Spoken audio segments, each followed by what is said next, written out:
Hello students, video शुरू करने से पहले प्लीज चैनल को लाइक, शेयर और सब्सक्राइब जरूर करें। एक इम्पॉर्टेंट इन्फॉर्मेशन, अगर आपको इस वीडियो के नोट्स चाहिए तो डिस्क्रिप्शन बॉक्स में दिया गया डाउनलोड लिंक चेक करें। Thank you. चलिए शुरू करते हैं। इस वीडियो में हम पढ़ेंगे MPSE 12 state and society in Australia के प्रीवियस ईयर क्वेश्चन और most important questions with answers. ये क्वेश्चंस आपके एग्जाम के लिए बहुत इंपॉर्टेंट है। अगर आपने ये अच्छे से कर लिए तो एग्जाम निकलना पक्का है। Let's begin. Question 1, explain the characteristics of the Australian population. Question explanation. इस क्वेश्चन में हमें ऑस्ट्रेलिया की पॉपुलेशन के फीचर्स बताने हैं।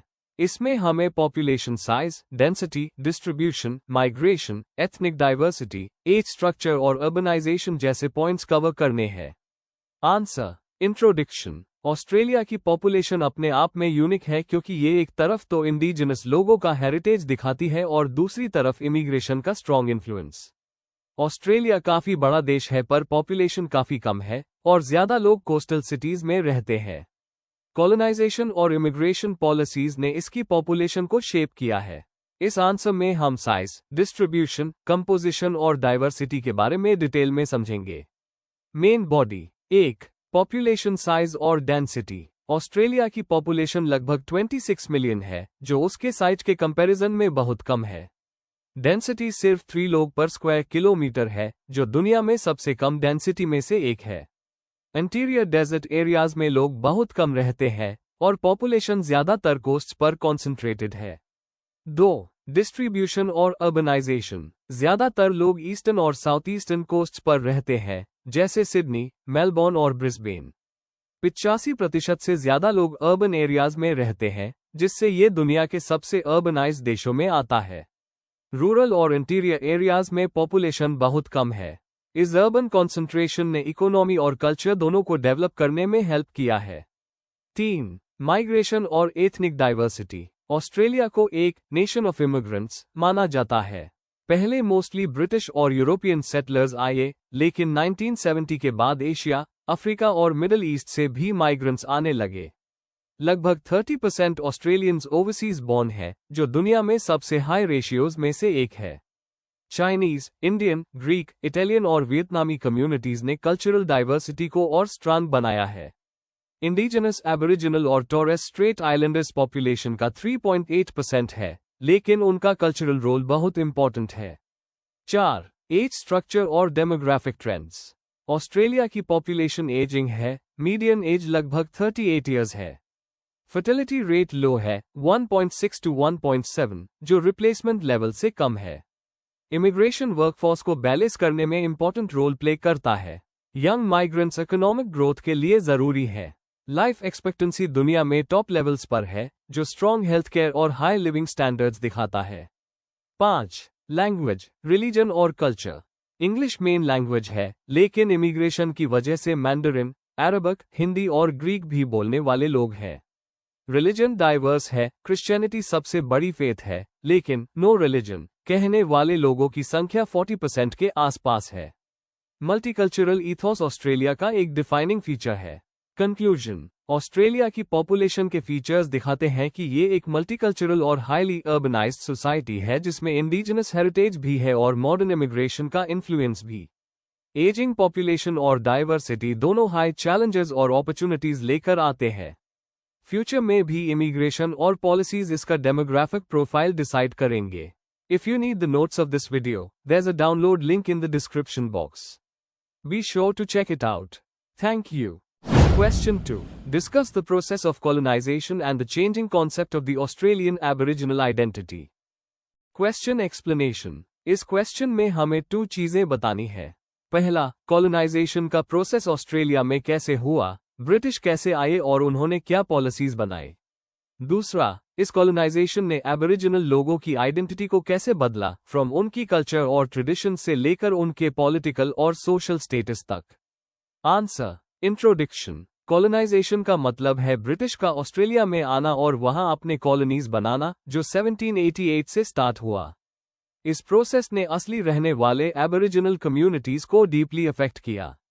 अबॉरिजिनल्स के लिए लैंड उनकी स्पिरिचुअलिटी और कल्चर का सेंटर था, लेकिन कॉलोनाइजेशन ने उन्हें लैंड से, कल्चर से और अपनी पहचान से दूर कर दिया। इस आंसर में हम देखेंगे कैसे कॉलोनाइजेशन हुआ और फिर एबोरिजिनल आइडेंटिटी कैसे बदलती गई, पहले दबाई गई, फिर रिकॉग्नाइज हुई और आज एक नई फॉर्म में सामने आए। Main body. 1. कॉलोनाइजेशन का प्रोसेस ऑस्ट्रेलिया में। British arrival 1788। ब्रिटिश ने पहली कॉलोनी बॉटनी बे में बनाई और ऑस्ट्रेलिया को टेरा नलियस डिक्लेयर कर दिया, मतलब कि ये लैंड किसी का नहीं है। एबोरिजिनल लोगों की प्रेजेंस को इग्नोर कर दिया गया। Land scissor. एबोरिजिनल लोगों को उनकी लैंड से फोर्सफुली हटाया गया।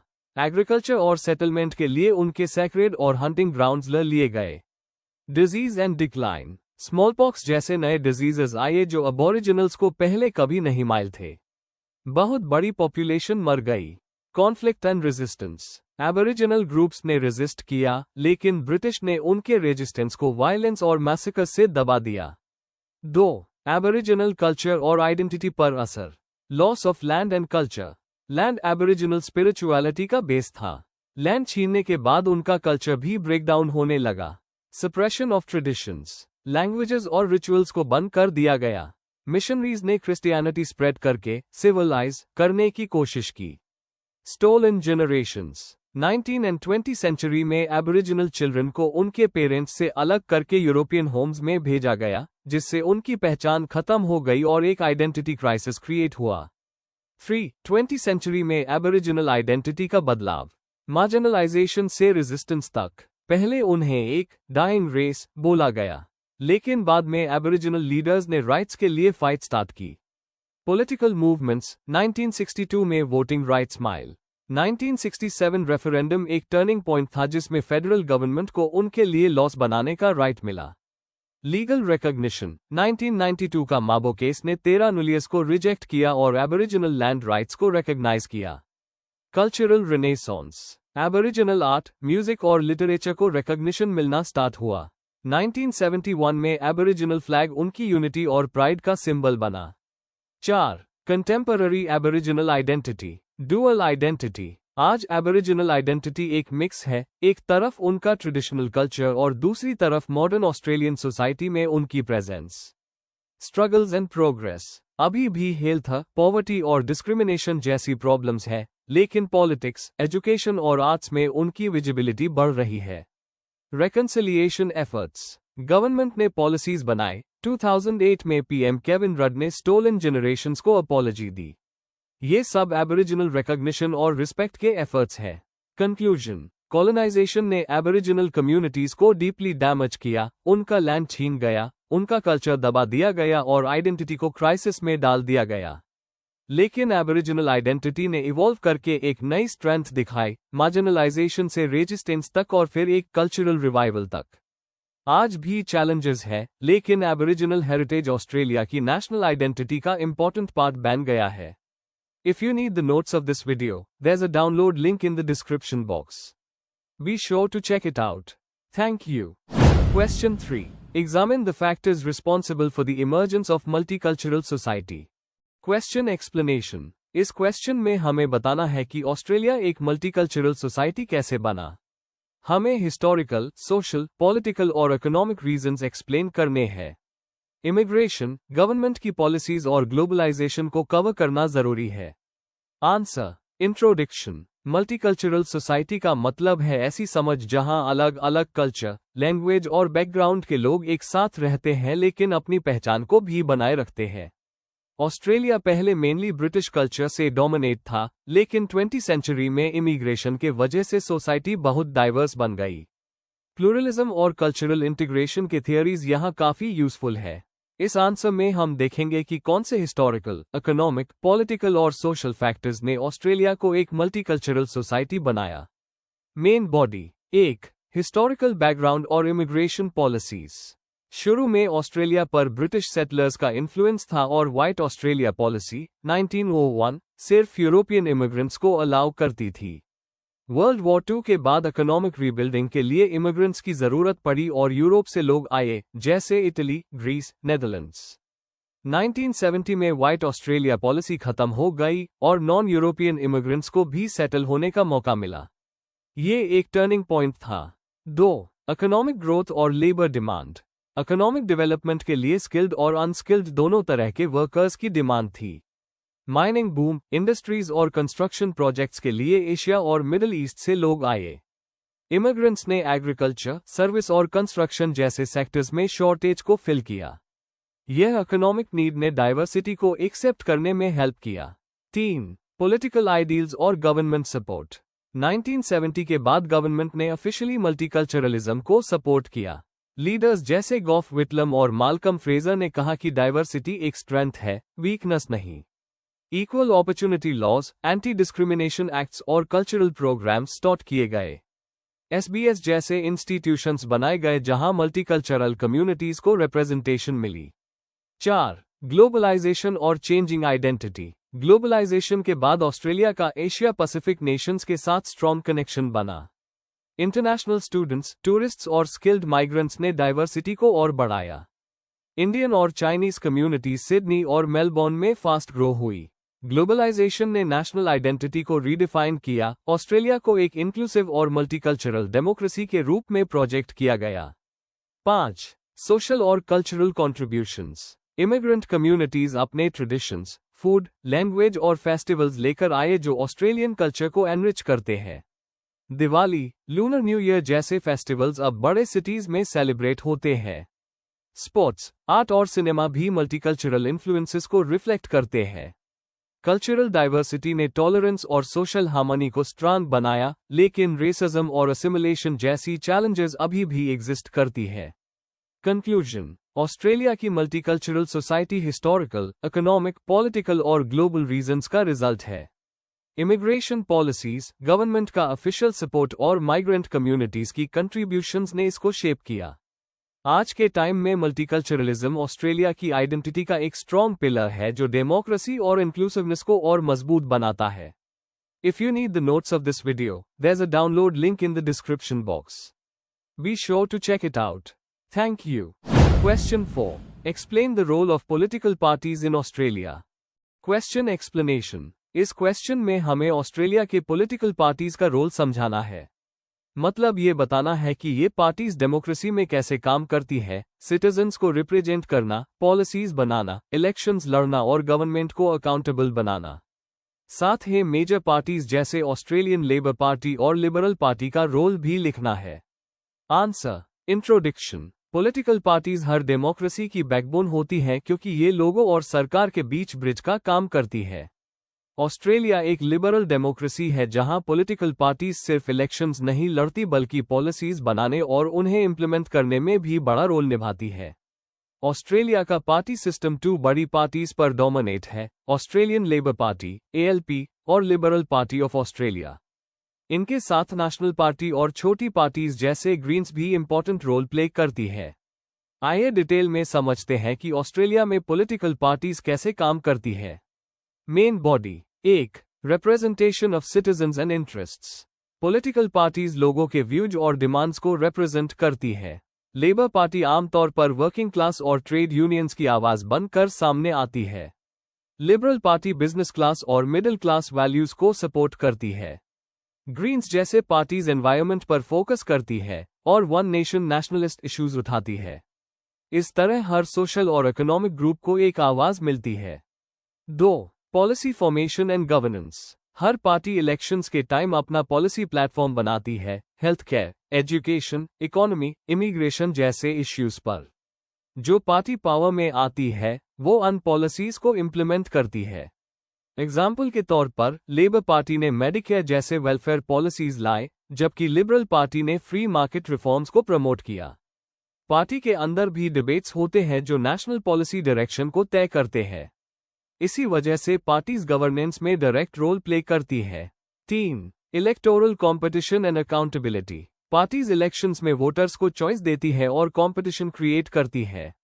ऑस्ट्रेलिया में प्रेफरेंशियल वोटिंग सिस्टम है जो अकाउंटेबिलिटी को स्ट्रांग बनाता है। इलेक्शन कैंपेन्स के थ्रू पार्टीज लोगों को इश्यूज के बारे में एजुकेट करती है।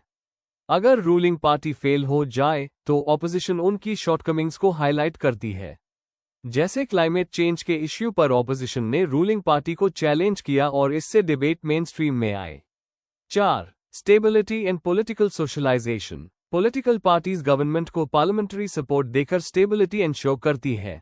लिबरल नेशनल पार्टी अलायंस एक अच्छा एग्जाम्पल है जहां कोएलिशन पॉलिटिक्स ने लॉन्ग टर्म स्टेबिलिटी दी। पार्टीज सिटीजन्स को डेमोक्रेटिक सिस्टम के अंदर एंगेज करती है और उन्हें एजुकेट करती है। पार्टी रैलीज, यूथ विंग्स और ग्रासरूट्स एक्टिविटीज से नए लीडर्स तैयार होते हैं। इस तरह पार्टीज सिर्फ इलेक्शन तक लिमिटेड नहीं रहती, बल्कि पॉलिटिकल स्टेबिलिटी और डेमोक्रेसी को भी स्ट्रांग बनाती है। कंक्लूजन। आखिर में, पॉलिटिकल पार्टीज ऑस्ट्रेलिया में सिटीजन्स और स्टेट के बीच एक स्ट्रॉन्ग लिंक बनाती है। यह पॉलिसीज बनाती है, इलेक्शंस लड़ती है, गवर्नमेंट को अकाउंटेबल बनाती है और पॉलिटिकल स्टेबिलिटी इंश्योर करती है। लेबर और लिबरल जैसे मेजर पार्टीज के साथ छोटी पार्टीज भी डेमोक्रेसी को वाइब्रेंट और इंक्लूसिव बनाती है। अगर पॉलिटिकल पार्टीज ना होती तो ऑस्ट्रेलियन पार्लियामेंट्री डेमोक्रेसी अपने असली रूप में काम नहीं कर पाती। If you need the notes of this video, there's a download link in the description box. Be sure to check it out. Thank you. Question 5. Explain the working of feudalism in Australia. Question explanation. इस question में हमें बताना है कि Australia में feudalism कैसे काम करता था। मतलब हमें समझना है कि land ownership, class relations, convict labour और कॉलोनियल सिस्टम के थ्रू एक फ्यूडल जैसी स्ट्रक्चर कैसे डेवलप हुआ। आंसर। इंट्रोडक्शन। फ्यूडलिज्म एक ऐसा सिस्टम था जहां यूरोप में लैंड सबसे बड़ा सोर्स ऑफ पावर था और रिलेशन लॉर्ड, वसल और पेजेंट्स के बीच डिसाइड होते थे। ऑस्ट्रेलिया में एग्जैक्टली वैसा सिस्टम नहीं था, लेकिन कॉलोनाइजेशन और लैंड पॉलिसीज के वजह से एक फ्यूडल जैसा स्ट्रक्चर डेवलप हुआ। लैंड ग्रांट्स, कॉन्विक्ट लेबर और एलिट का कंट्रोल इस सिस्टम को डिफाइन करते थे। आइए इसके मेन एस्पेक्ट्स को डिटेल में समझते हैं। Main body. 1. Land as the basis of power. Europe के फ्यूडलिज्म में लैंडओनर ही मेन अथॉरिटी होते थे। ऑस्ट्रेलिया में भी लार्ज लैंड ग्रांट्स दिए गए एलीट सेटलर्स को। आम सेटलर्स और कॉन्विक्ट्स को लैंड एक्सेस बहुत कम मिला। इंडिजिनस लोगों को अपनी जमीन से अलग कर दिया गया, जो एक फ्यूडल स्टाइल डोमिनेंस दिखाता था। 2. लेबर सिस्टम और कॉन्विक्ट एक्सप्लॉयटेशन। ऑस्ट्रेलिया के फ्यूडल स्ट्रक्चर का सबसे बड़ा पार्ट था कॉन्विक्ट लेबर। ये लोग सर्व्स की तरह एस्टेट्स पर काम करते थे। इनकी फ्रीडम रिस्ट्रिक्टेड थी और उनकी कंडीशंस भी काफी हर्श थी।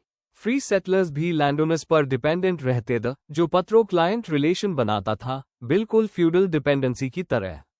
3. क्लास हायरार्की और सोशल रिलेशंस। ऊपर के क्लास में कॉलोनियल एडमिनिस्ट्रेटर्स और बड़े लैंडओनर्स थे, जो फ्यूडल लॉर्ड्स की तरह काम करते थे। नीचे फ्री सेटलर्स, कॉन्विक्ट्स और लेटर इमिग्रेंट्स होते थे, जो सबऑर्डिनेट रोल प्ले करते थे। यह हायरार्की एक रिजिड पिरामिड की तरह थी जहां राइट्स और प्रिविलेजेस सिर्फ एलिट के पास थे। 4. पॉलिटिकल अथॉरिटी और फ्यूडल कंट्रोल।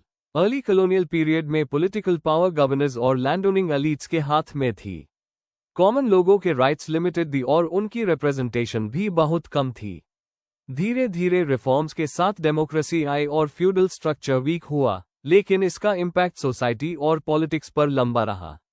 कंक्लूजन। ऑस्ट्रेलिया का फ्यूडलिज्म एक यूनिक अडेप्टेशन था जहां लैंड ओनरशिप, कॉन्विक्ट लेबर और एलिट कंट्रोल ने एक हायरार्किकल सोसाइटी बनाई।